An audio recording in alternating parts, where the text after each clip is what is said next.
पूर्व के पाप जोर करते हैं तो हरि चर्चा में रस नहीं आता। रस न आए फिर भी बार बार सुनता रहे तो पाप पलायन हो जाएगा और अंदर का रस शुरू हो जाएगा। जैसे मुंह में कभी कभी शुष्क रोग लगता है, उसे सूखा रोग कहा जाता है। फिर मिश्री मीठी नहीं लगती, चॉकलेट सुहावना नहीं लगता, चटपटी का स्वाद नहीं आता। वैद्यराज क्या करते हैं कि मिश्री के टुकड़े देते हैं कि इसे चूसो, भले स्वाद ना आए फिर भी चूसो। चूसते चूसते सूखा रोग मिटने पर इसका स्वाद भी आएगा और निरोगता भी होगा। ऐसे ही राम नाम का भजन सत्संग सुनने में अभागा मन हो, अभागा दिल हो। तुम तो सब पवित्र हो, तुम तो सब भगवान का रूप हो, लेकिन तुम्हारा पापी मन अभागा अगर तुम्हें रस न भी लेने दे, फिर भी राम नाम के कीर्तन में, भजन में, साधु समागम में तुम बार बार राम नाम की कथा की मिश्री चूसते जाओ तो तुम्हारे पाप का सूखापन मिट जाएगा, तो तुम्हारा अंदर का रस शुरू हो जाएगा, तुम्हारा बेड़ा पार हो जाएगा। हरि बोल। ऐसे कोई मस्त संत थे, वो अपनी मस्ती में कहीं बैठे थे और किसी दुर्जन व्यक्ति ने चंद पैसों के लिए उसको जोर से डंडा मार दिया सिर। किसी सज्जन पुरुषों का हृदय कांपा और भागे, तो दुष्ट तो भाग गया। सज्जनों ने जाकर अस्पताल में एडमिट कर दिया और वो सज्जन तो रास्ते के पथिक थे, रवाना हो गए। तो बाबा जी को जरा स्मृति आई, जरा टाँके वाँके दो चार आए। वहां का सिविल का कोई अधिकारी था, वो दूध का गिलास ले आया, बोले स्वामी जी पीजिए। स्वामी जी ने देखा कि यार कभी तो डंडा मारता है और कभी दूध का गिलास पिलाता है। उसने कहा स्वामी जी मैंने डंडा नहीं मारा। कहे तू 1000 कसम खा, लेकिन मैं पहचान गया तेरे को यार।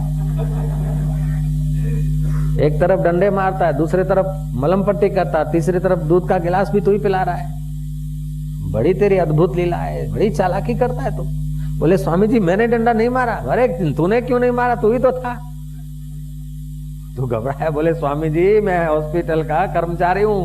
बोले क्या खाक तू हॉस्पिटल का कर्मचारी है, वो है तू कर्मचारी भी तू बना बैठा है, डंडा मारने वाला भी तू बना बैठा है, टाँका लगाने वाला सर्जन भी तू बना बैठा है और नर्स भी तू बना बैठा है। मैं पहचान गया, तू मुझे धोखा नहीं दे सकता है।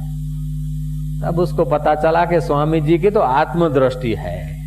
देह सभी मिथ्या हुई, जगत हुआ निसार, जगत हुआ निसार, हुआ आत्मा से तभी अपना साक्षात्कार। जब जीव को अपने आत्मदृष्टि की प्राप्ति होती है तो अनेक में वो एक को निहार लेता है। उसका मतलब ये नहीं कि मूर्ख होकर रहता है, बुद्धू होकर रहता है, पलायनवादी होकर रहता है। नहीं, जो काम करो कार्य में तो बराबर कुशलता, योग कर्मसु कौशलम, कार्य में कुशलता रखो, अपना और दूसरों का अहित न हो, और कर्म ऐसे करो कि कर्म करते करते कर्ता का बाध हो जाए, जिससे कर्म करने की सत्ता आती है, उस सत्य का साक्षात्कार हो जाए। ऐसे सच्चाई भरे कर्म करने चाहिए, उत्साह से कर्म करने चाहिए। तुमने कितना बढ़िया कार्य किया उधर ध्यान मत दो, लेकिन इससे भी ज्यादा बढ़िया तुम ऑफिस में काम कर सकते थे कि नहीं।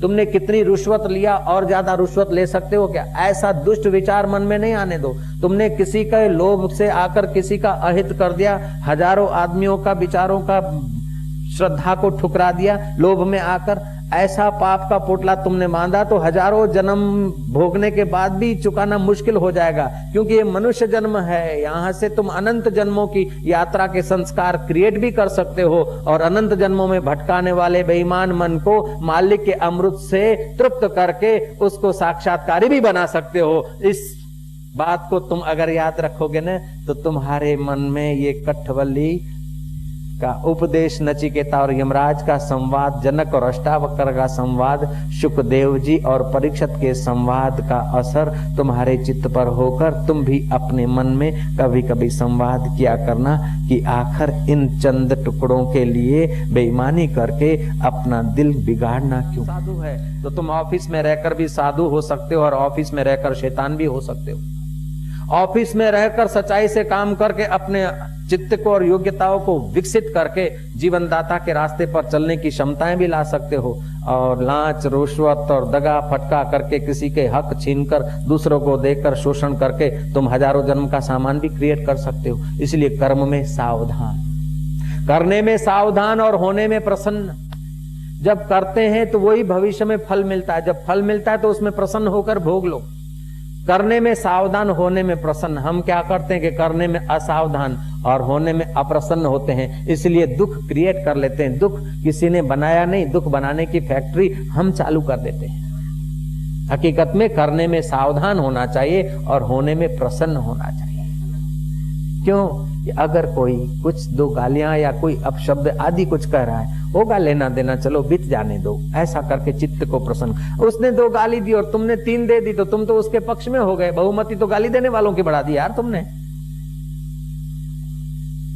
कृष्ण कहते हैं सुखम वा यदि वा दुखम स योगी परमो मता। जिसका चित्त समता पे है वो अगर किसी बात पे अड़ जाए तो काम करके ही रहेगा। जिसका चित्त समता में नहीं है, जरा जरा बात में घबराता है, ईर्ष्या से, द्वेष से, घृणा से, उसका जीवन क्या है? दही जब झाड़ा होता है तो सुहावना सुंदर होता है, दही पानी की तरह बह जाए तो उसकी कोई वैल्यू नहीं। ऐसे ही मन जब स्थिर होता है, चित्त शांत होता है, उसकी वैल्यू होती है, उसकी वाणी की, उसके विचार की, उसके निर्णय की, उसके संकेत की कीमत होती है। जरा जरा बात पे लालिया मोतिया कालिया किनाई पूंछ हिलती रहेगी, चित्त चंचल होगा तो क्या जीवन की वैल्यू रहेगी?